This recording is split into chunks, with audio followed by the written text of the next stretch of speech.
Come up here? Okay. Sorry. Hi.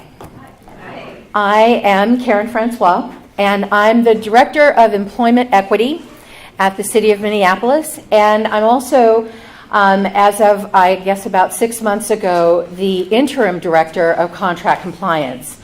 So I'm doing basically 2 full-time jobs in, I was going to say 40 hours a week, but it's actually taking me a lot more time than that to do these two full-time jobs.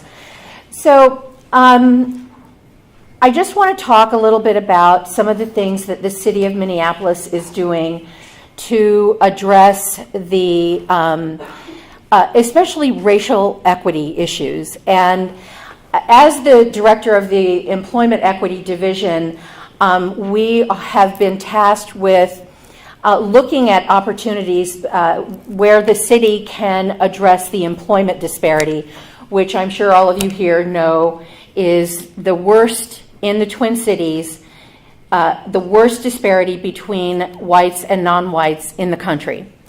But a lot of our work has expanded beyond just employment. And you all know that we have a new mayor, Mayor Betsy Hodges, and she is speaking at any opportunity she is given about the racial disparities in Minneapolis, and that being probably the most challenging issue facing people in Minneapolis and the region today. So the city is very committed and dedicated to eliminating racial disparities, not only in employment, but in housing, in the criminal justice system, in education, in all of those factors that determine whether or not we are successful. So in Minneapolis, one of the things that we're doing right now that addresses a lot of what you talked about today and a lot of what so many of the questions that all of you have had or the statements that you've made. And by the way, before I forget, Brotherhood Brew, awesome. If you ever have an event like this, call them up. They will provide an amazing setup for you. We've used them several times in the city, and I highly recommend them, and buy something from them today too. We often give Brotherhood Brew products as gifts when we have panels like this. So if you guys want to do that, I'd be willing to take it. No, it's okay. So I made a note of that I didn't know they were going to be here tonight, but they're fabulous. So in August of 2012, the City of Minneapolis passed a resolution supporting employment equity in Minneapolis in the region, and that resolution did a couple of things. One of the things it did, it directed staff, and it turned out to be staff in my division, to develop a racial equity toolkit, and we've been working on that ever since.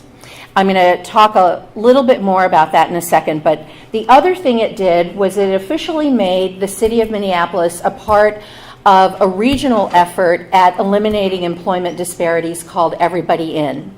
And Everybody In is a group of 50 plus people and organizations who are looking at specific ways that those regional organizations can come together around eliminating the employment disparity.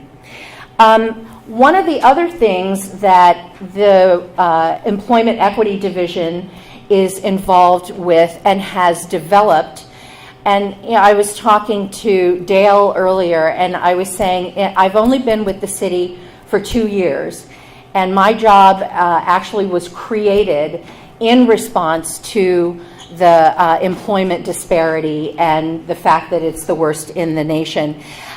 But we've done so much in 2 years, and I know government is usually looked at as being very slow in what we do, but we've done so much in 2 years, and one of the things that I'm most proud of is our Urban Scholars Program, which is a leadership development summer internship program for college students from diverse racial and ethnic backgrounds to prepare them for positions of influence in the public sector. We started the first program 2 years ago in the summer. We had 8 students. Last year we had 17, and Mayor Ryback, our outgoing mayor, actually was so impressed with the program and so impressed with our results in such a short time that he doubled our budget. And so we're going to go forward with 35 urban scholars this summer. 6 of them are going to be placed with Minneapolis Public Schools, which has partnered with us in the Urban Scholars Program, as well as 5 will be placed at the Metropolitan Council, and they have partnered with us on the Urban Scholars Program as well. One of the things that we recognized in the city of Minneapolis is not only does our staff, the staff of the government, not reflect the population we serve, which, by the way, in Minneapolis, right now, 40% of the population are people of color. And 70% of Minneapolis public school enrollments are kids of color. And when we look at our city staff, only 23% of the total city staff are people of color. So we do not reflect the population that we serve. And when we look at those numbers from a leadership perspective, it's even worse.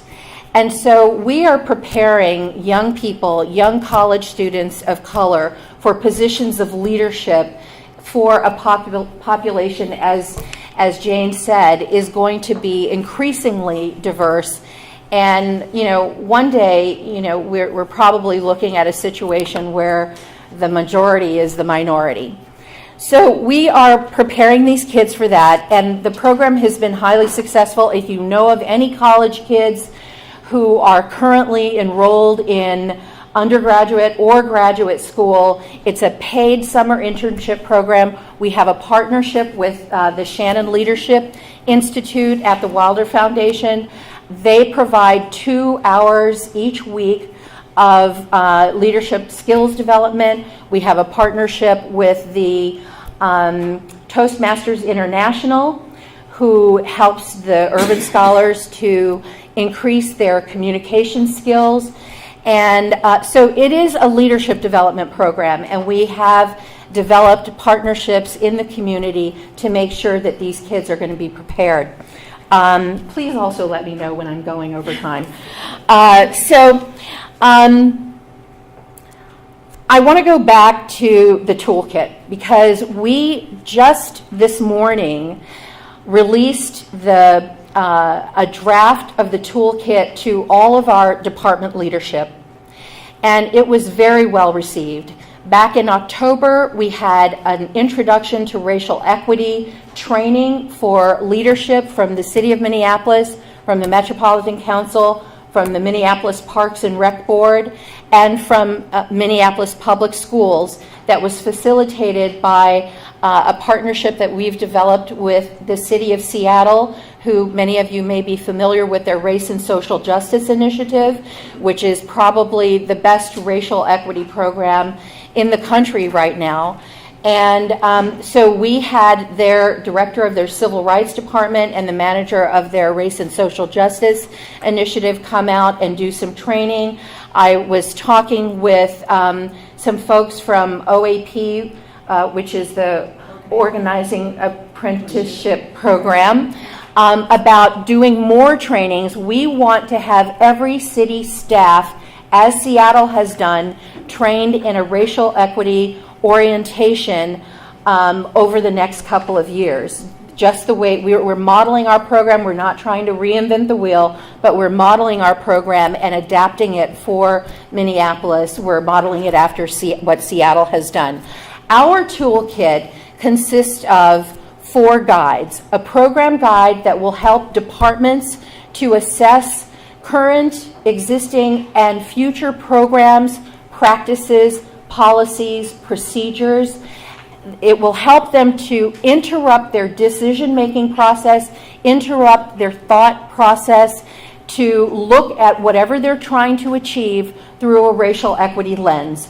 We were talking earlier, Damon, you said something about how I believe you said something about how complaint-based programs are not necessarily conducive to communities of color, and this gives us an opportunity to look at those types of systems to look at what the racial equity outcomes will be. I've got to think about 2 minutes, but I have the program guide that we released today to the department heads. The department heads are going to be signing a commitment statement to using the tools that we develop and to making sure that their departments are looking at their work through a racial equity lens. We know that the mayor is committed to racial equity and achieving racial equity and eliminating the